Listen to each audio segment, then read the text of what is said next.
o nosso webinário. Eu vou compartilhar minha tela com vocês.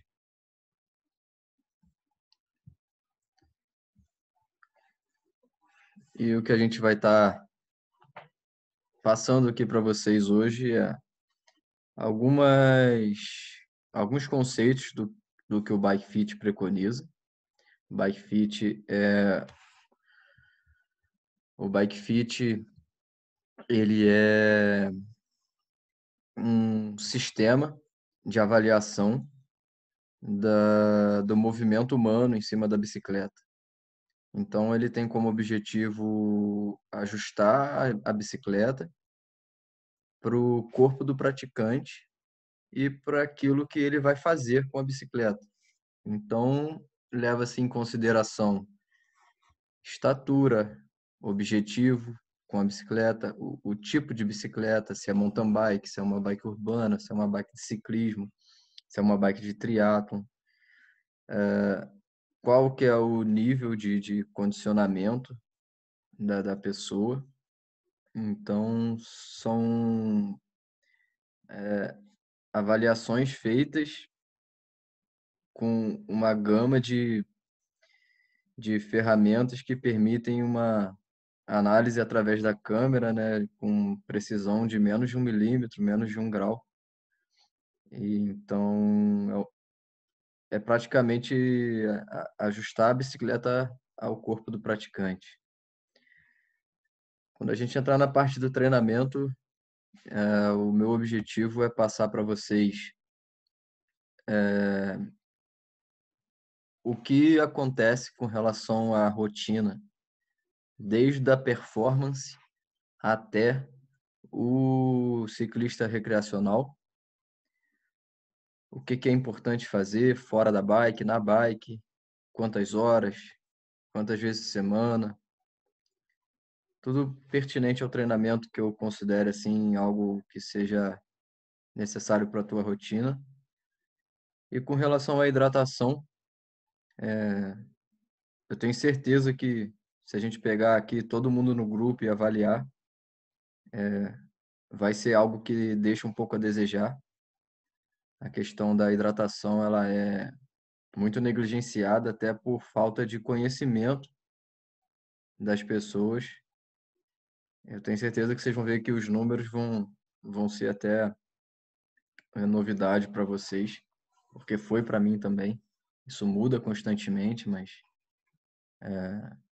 mesmo assim é algo que eu tento sempre focar a suplementação e a hidratação, mas é difícil bater aquilo que o teu corpo realmente precisa, porque é um esporte realmente desgastante, né?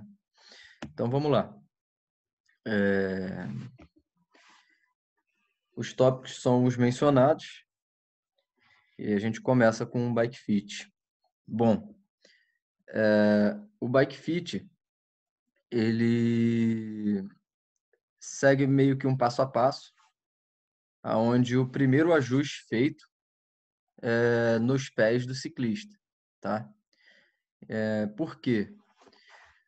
Se o ajuste feito na sapatilha estiver errado, ele influencia todo o restante do posicionamento em cima da bike.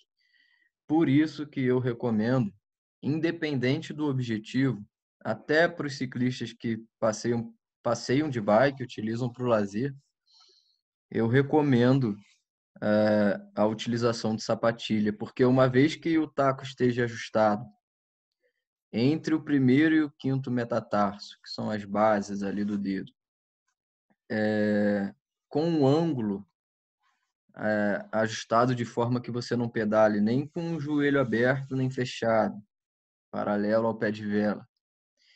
E analisando a necessidade de usar algum tipo de espaçador ou não, dependendo da largura ali do fator Q da bike, que é a largura da onde entra o movimento central, você já não erra mais esse ajuste, né? O teu pé está posicionado de forma fixa, então ele vai estar sempre aplicando força da maneira correta. Essa é a grande vantagem da sapatilha em cima do tênis. Não acredito que seja, não considero ruim utilizar tênis para quem pedala de forma mais amadora, mas com certeza seria um grande salto, né, na prática da tua atividade, utilizar a sapatilha. E os ajustes são esses: o taquinho para frente ou para trás, sempre num ponto médio entre o primeiro e o quinto metatarso, e o ângulo do taco, principalmente, para que você não pedale com o pé virado para dentro, para fora, o que faria com que o teu joelho trabalhasse num ângulo não propício para aplicar força, né? O segundo ajuste, ele analisa a altura do selim.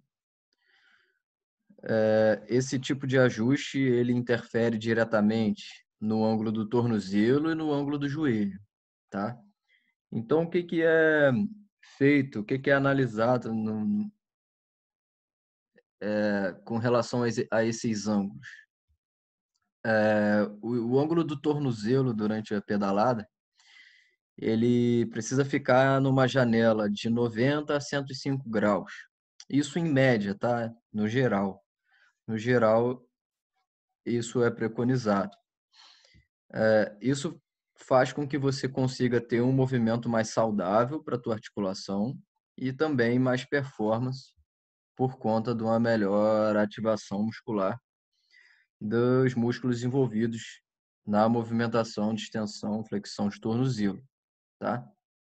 A galera que está entrando agora, vamos seguindo aí com a gente.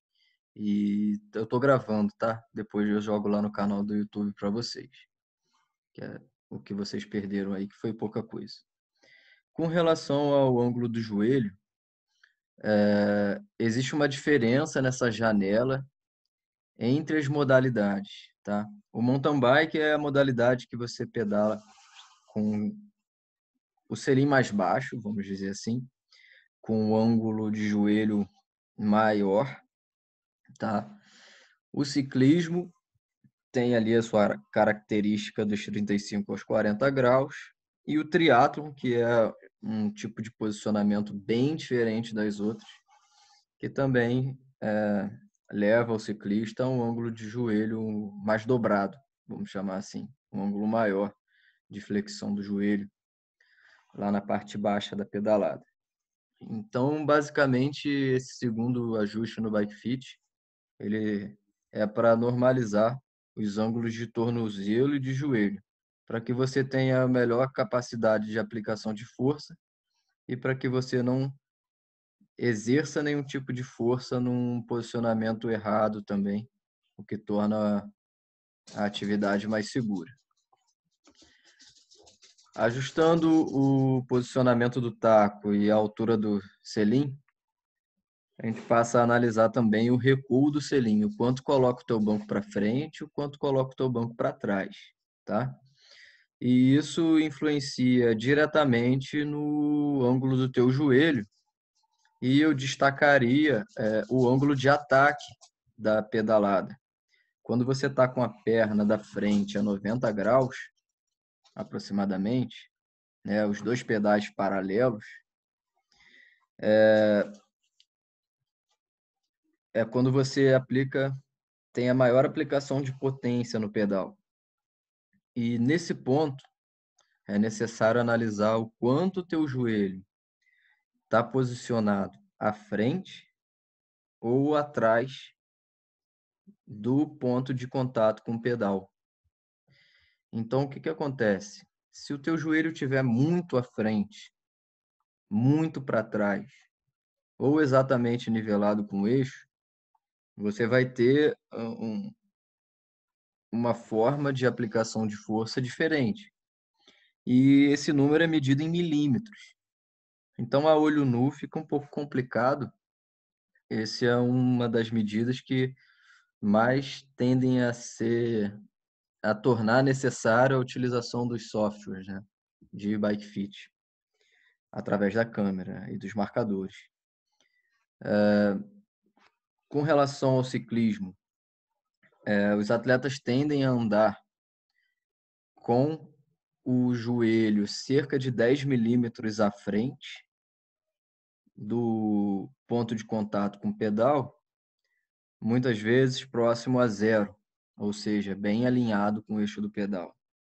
No mountain bike, os ciclistas tendem a andar com o joelho com um número negativo, de 0 a menos 10 milímetros, por conta da característica da modalidade e até também pelo fato da presença no mountain bike constante de subidas muito inclinadas, onde o ciclista mexe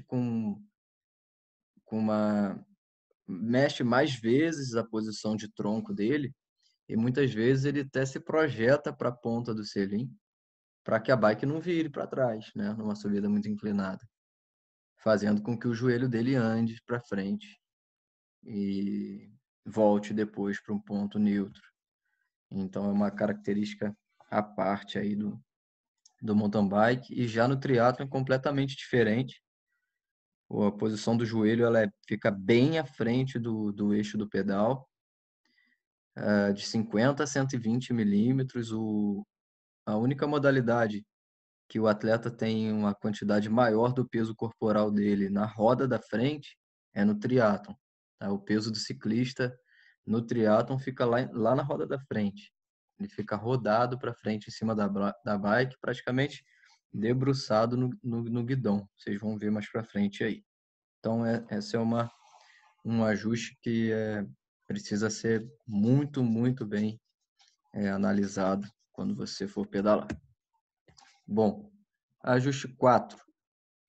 A altura do guidão e a distância do guidão, né, através do comprimento da mesa. Esse tipo de ajuste ele analisa para que você escolha qual altura usar e tudo, o ângulo da coluna do atleta, né, do praticante. Então vamos lá. No mountain bike a gente tem ali uma janela de 45 a 60 graus.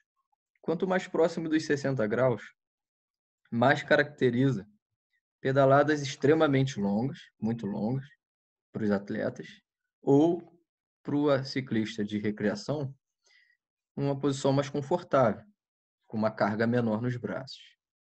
Ou para um ciclista um pouco mais acima do peso, com uma circunferência abdominal maior, ele tende a se sentir melhor com a coluna mais próxima dos 60 graus. Os atletas de performance tendem a sentir a bike mais na mão, uma dirigibilidade melhor próximo dos 45 graus. Tá? No ciclismo, 40 a 50 graus no ângulo da coluna, tem uma relação grande com conforto, mesmo esquema do mountain bike, mas também tem uma relação muito grande com a aerodinâmica. Então, muitos ciclistas, dependendo do biotipo e tudo, do objetivo, tendem a buscar uma posição mais próxima aí dos 45 graus, 40 graus, justamente por conta da presença do arrasto do vento, né? O que no ciclismo de estrada influencia bastante. E no triatlo, a gente já percebe aí, por conta da bike ser diferente, o ciclista andar com apoio nos cotovelos, um ângulo bem mais baixo, de 20 a 30 graus, e muito pelo fato da aerodinâmica, né? Que no triatlon é um divisor de águas, realmente. Então, essas são as características básicas aí da escolha da altura e comprimento da frente da bicicleta, né? Comprimento da mesa e altura do guidão, para estar determinando aí um ângulo de coluna saudável e que possa te oferecer também determinadas vantagens. Esse aqui é um print da tela do computador com a posição de ciclismo de estrada, com todos os ângulos encaixados, para vocês verem. Essa é uma posição na bike de triatlon, com todos os ângulos encaixados também, após a sessão de bike fit. É uma modalidade com uma característica bem diferente. Boa parte desse posicionamento eu diria que é pensando no atrito com o ar, para você se tornar mais aerodinâmico. e também pensando em você utilizar mais a musculatura do glúteo, poupar um pouco as pernas, para que você consiga correr depois. Então, isso acontece nessa posição na bicicleta. E aqui uma posição pós-bike fit, tudo encaixado, ajustado, após o ajuste da bicicleta de mountain bike. Então, essas são as 3 modalidades e as suas diferentes características.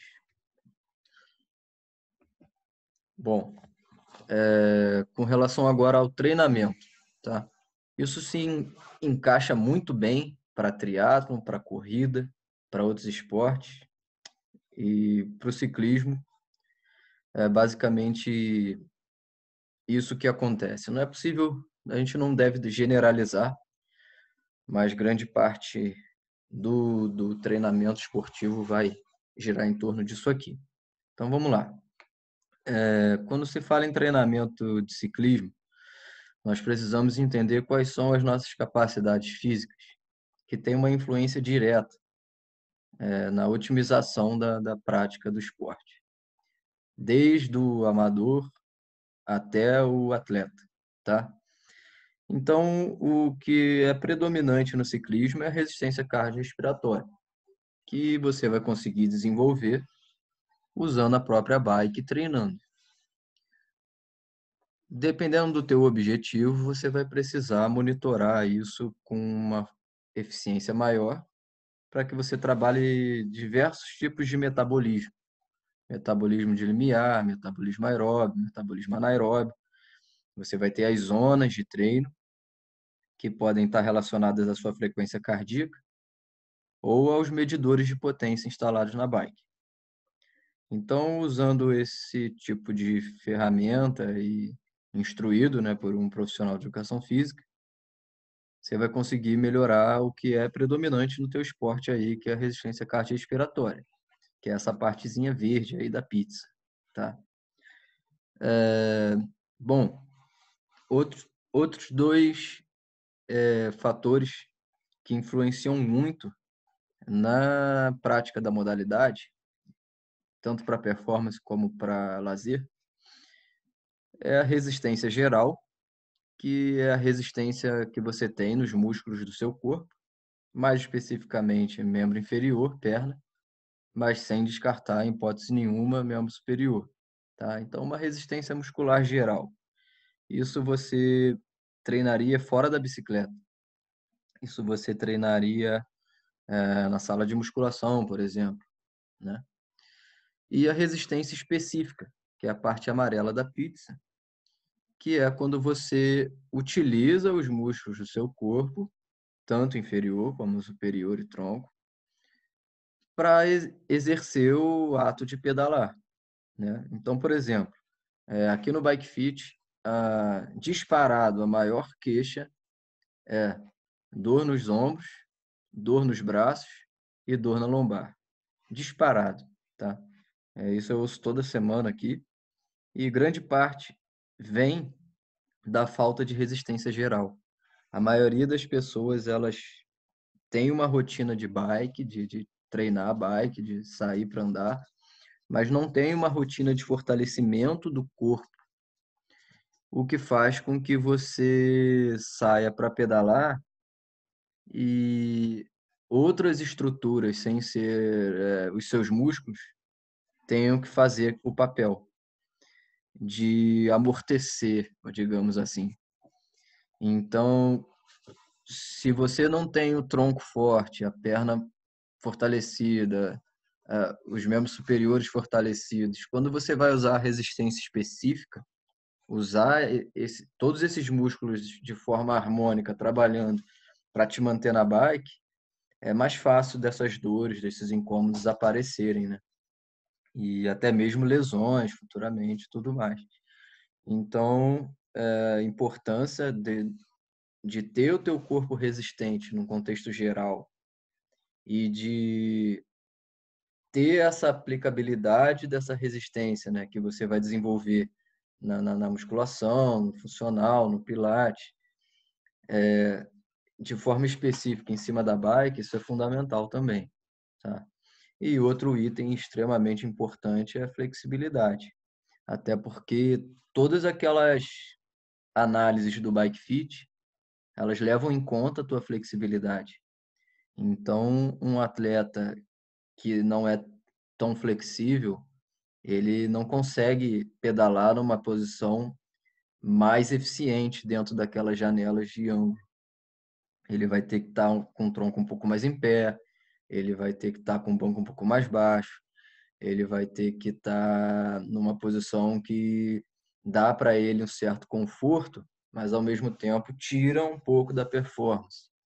Então a flexibilidade no ciclismo ela é muito importante por conta disso. Além de você conseguir andar numa posição de performance por mais tempo, você mantém o arco de movimento, né, de forma, digamos, mais econômica, pensando em desgaste energético e tudo mais. Então, eu dividiria essa pizza aí das capacidades físicas dessa forma. Maior parte do tempo você tem que estar em cima da bicicleta mesmo. Fora isso, dá uma atenção muito importante para o fortalecimento do teu corpo em geral e para a tua capacidade de movimento, de se alongar, tá? Então, isso é o que rege aí o treinamento de ciclismo, independente do teu objetivo, tá? Existem os atletas recreativos, existem os atletas que querem performance. E entre um e o outro, existe a maioria das pessoas, que são os atletas amadores, que eles querem a parte recreativa e eles também querem evoluir, tá? Esses são os mais, esses são, digamos assim, para o treinador, são os que trazem um pouco mais de necessidade de atenção, assim, de dão mais trabalho para você elaborar um programa. Porque se o atleta é 100% performance, ele segue o planejado como um bula de remédio. E se ele é 100% recreativo, muitas vezes ele não precisa de uma planilha muito restrita.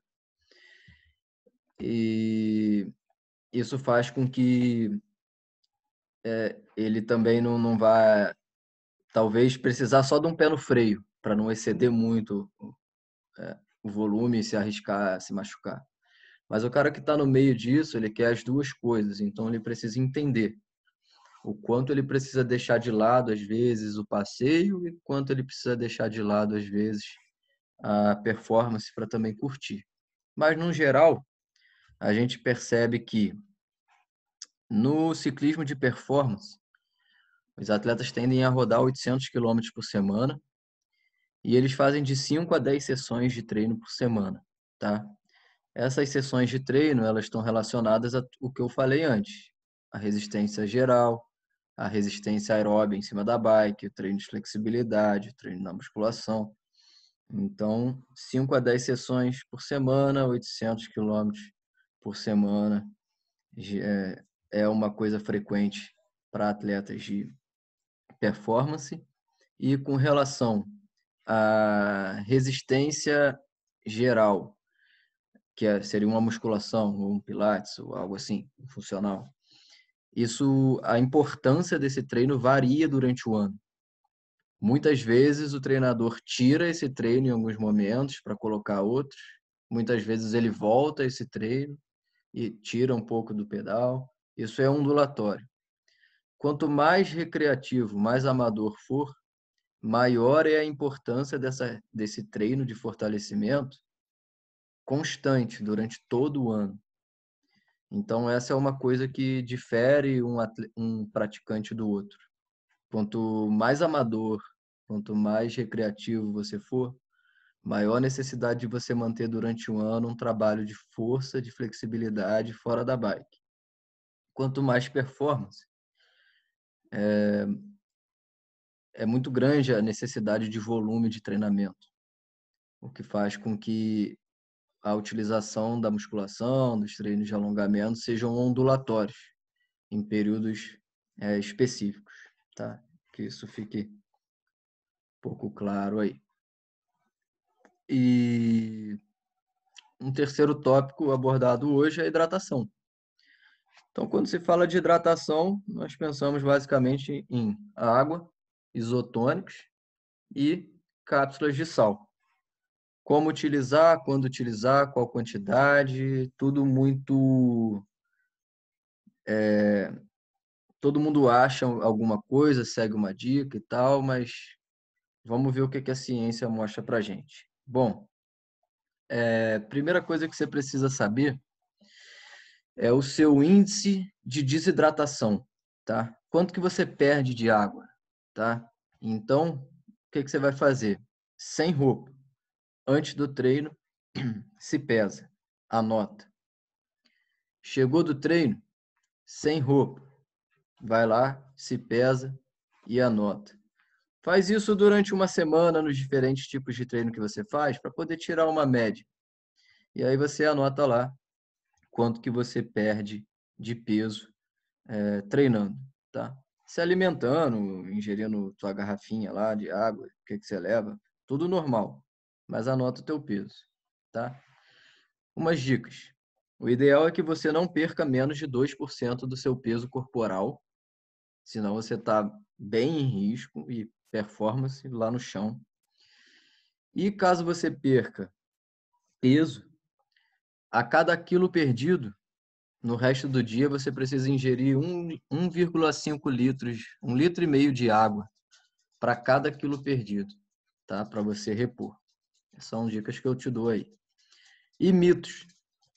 Se você perde peso durante o treino, não tem nada a ver com perda de gordura ou emagrecimento. Você vai recuperar isso depois. Você só desidratou e treinou pior. E treinar sem hidratar, para no dia da prova você hidratar, não tem nenhum tipo de benefício na performance, tá? Pelo contrário, você vai treinar sempre com uma capacidade de performar reduzida. Então vamos lá. Seguindo essa linha de raciocínio, você precisa chegar nesse número aqui da tua taxa de suor. Então, eu usei ali um valor de exemplo. Primeiro passo, vamos chegar aí na taxa de suor. Você pega o teu peso antes do pedal, sem roupa, como eu falei, tá lá, 64 quilos, menos o teu peso depois do pedal, sem roupa. Deu lá uma perda de 2 quilos, menos 2. Depois, você vai lá, pesa as suas garrafinhas cheias antes do pedal, 600 gramas, menos o peso delas depois do pedal, 100 gramas. Deu lá menos 500 gramas. E aí você joga nessa fórmula embaixo. Taxa de suor é igual a perda de suor, que foram 3 quilos. 3 quilos por quê? 2 quilos meu, mais meio quilo de cada garrafa. Beleza? Então, eu perdi 2 quilos e eu consumi 500 gramas em cada garrafa. Então, eu perdi durante o pedal 3 quilos. Pega esse valor e divide pelo tempo do treino. Então, é essa forma. Taxa de suor é igual a perda, 3 quilos, dividido pelo tempo do treino. Então, a minha taxa de suor foi 1,5 litros por hora. Então, é uma desidratação de 1,5 litros por hora. Beleza, chegou nesse número, agora sim você vai pensar no próximo passo, que é o seguinte: